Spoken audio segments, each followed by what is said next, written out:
Jiangsu Central University Majepa Namke Gurchi Kepa Nyempa Mepa Yang Gongning Gong the Pilwar Show Lama Kukam Samar Solwade Chukto Kutse Ringwar Solwade Chile Dashin Gebra Solwade Lama Dangtolor Meper Jingi Lo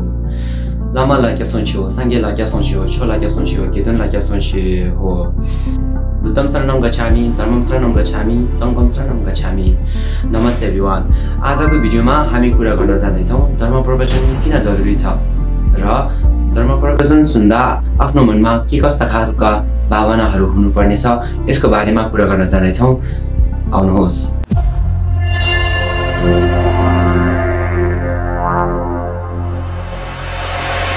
के तपाई धर्म प्रवचन सुन्नुहुन्छ त पछिल्लो समय हाम्रो गाउँठाउँमा धर्म प्रवचन र बुद्ध उपदेशहरूको प्रभाव निकै बढेको छ अथवा निकै बढेको पाइन्छ भन्दा फरक नपर्दा धर्म प्रवचनले गर्दा त्यसको प्रभाव अथवा त्यसको असर पनि देख्न पाइन्छ किनभने पछिल्लो समयमा मानिसहरू बौद्ध स्तूपा मठ मन्दिर अथवा गुम्बा र तीर्थस्थलहरूको परिक्रमासँगै पूजापाठमा पनि निकै सक्रिय देखिन्छ र पूजापाठ र धर्मकर्मले मान्छेलाई संस्कारी बनाउँछ अब कुरा गरौँ धर्म प्रवचन किन जरुरी छ त किन आवश्यकता छ त पछिल्लो समय बढ्दै गएको विकृति र पछिल्लो समय बढ्दै गएको हत्या हिंसा युद्धहरू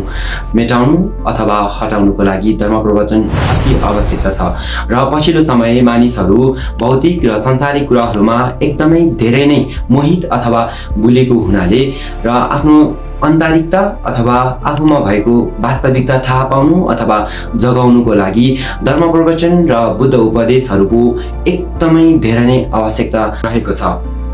अब कुरा गरौँ धर्म प्रवचन सुन्दा आफूमा के कस्तो खालको भावना हुनुपर्छ त बुद्धिस्ट फिलोसफी जांगचु सेन्डी चोबाला जुपा चुजुक अथवा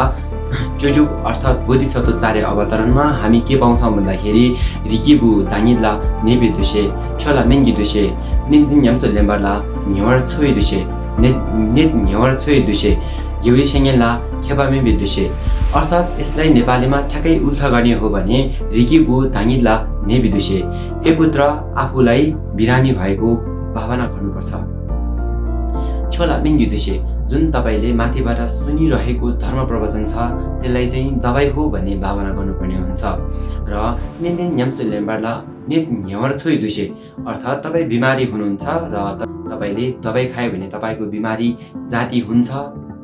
यसलाई उदाहरणमा लिएर तपाई अहिले बिमारी छ र तपाईमा भएको रिस राग डाहा मोह इत्यादि चाहिँ इत्यादि कुराहरू तपाईको बिमारी हो र यसलाई हटाउनको लागि धर्म प्रवचन अर्थात् धर्म प्रवचन चाहिँ के हो भन्दाखेरि तपाईको रूपमा लिनुपर्ने हुन्छ र तपाई दबाई खाएपछि चाहिँ तपाईको आफूमा भएको बिमारी जाती हुन्छ भने जस्तै धर्म प्रवचनले गर्दा तपाईमा भएको रिस राग डाहा मोह इत्यादि जाती हुन्छ भनेको जस्तै आफूमा त्यस्तो खालको भावना हुनुपर्छ र घिउइसेङ्गेला खेबामे बिदुशे जसले तपाईलाई धर्म प्रवचन दिइरहेको छ अर्थात् तपाईलाई धर्म प्रवचन दिने गुरु अर्थात् लामा जो हुनुहुन्छ उहाँलाई खेबामे बिदुशे खेबामेबा अर्थात् डाक्टर हो भन्ने भावना आफूमा हुनुपर्ने छ यसलाई सरल भाषामा छुसे अर्थात् धर्म प्रवचनहरू सुन्दाखेरि आफूलाई बिरामी भएको भावना गर्नु पर्यो र जुन माथिबाट तपाईले सुनिरहेको आवाज त्यो चाहिँ धर्म प्रवचनको आवाज छ त्यसलाई चाहिँ दबाईको भावना गर्नुपर्ने हुन्छ तपाई बिमारी हुँदाखेरि तपाईले दबाई खाएर तपाईको बिमारी जाती भए जस्तै तपाईले धर्म प्रवचन सुनेर आफूमा भएको रिस राग डाहा मोह इत्यादि कुराहरूलाई हटाउनु नै तपाईमा भएको बिमारी जाती हुनु जस्तै हो र जुन प्रवचन दिने गुरु अर्थात् लामाहरू हुनुहुन्छ उहाँलाई डाक्टरको भावना गर्नुपर्ने हुन्छ अन्त्यमा के भन्न चाहन्छु भन्दाखेरि अहिलेको समयमा आफूमा भएको रिस राग डाहा मोह हटाउनुको लागि पूजापाठ धर्मकर्म र धर्म प्रवचनहरू अति आवश्यकता छ र सुन्न र बुझ्न पनि एकदमै जरुरी छ आजको भिडियो यही टुङ्ग्याउन चाहन्छु हस्त धन्यवाद